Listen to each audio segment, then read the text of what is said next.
ಉಡುಪಿ ಜಿಲ್ಲೆಯ ಬಣಿಪಾಲದ ಸರಳಬೆಟ್ಟುವಿನ ಮನೆಯೊಂದರಲ್ಲಿ 34 ವರ್ಷದ ಮಂಜುನಾಥ ಅಡಿಗ ಎಂಬ ಆಟೋ ಚಾಲಕ ಆತ್ಮಹತ್ಯೆ ಮಾಡಿಕೊಂಡಿದ್ದಾರೆ. ಇವರು ಆಟೋ ಚಾಲಕನಾಗಿರುವುದಲ್ಲದೆ ಸ್ವತಃ ಬಾಡಿಗೆಗೆ ಕಾರುಗಳನ್ನು ಕೂಡ ಪಡೆಯುತ್ತಿದ್ದರು.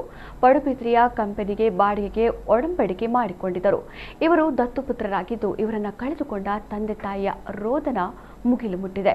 ಆತ್ಮಹತ್ಯೆಗೆ ನಿಖರ ಕಾರಣ ತಿಳಿದು ಬಂದಿಲ್ಲ. ಮಣಿಪಾಲ ಪೊಲೀಸ್ ಠಾಣೆಯಲ್ಲಿ ಪ್ರಕರಣ ದಾಖಲಾಗಿದ್ದು ಪೊಲೀಸರು ತನಿಖೆ ಮುಂದುವರೆಸಿದ್ದಾರೆ.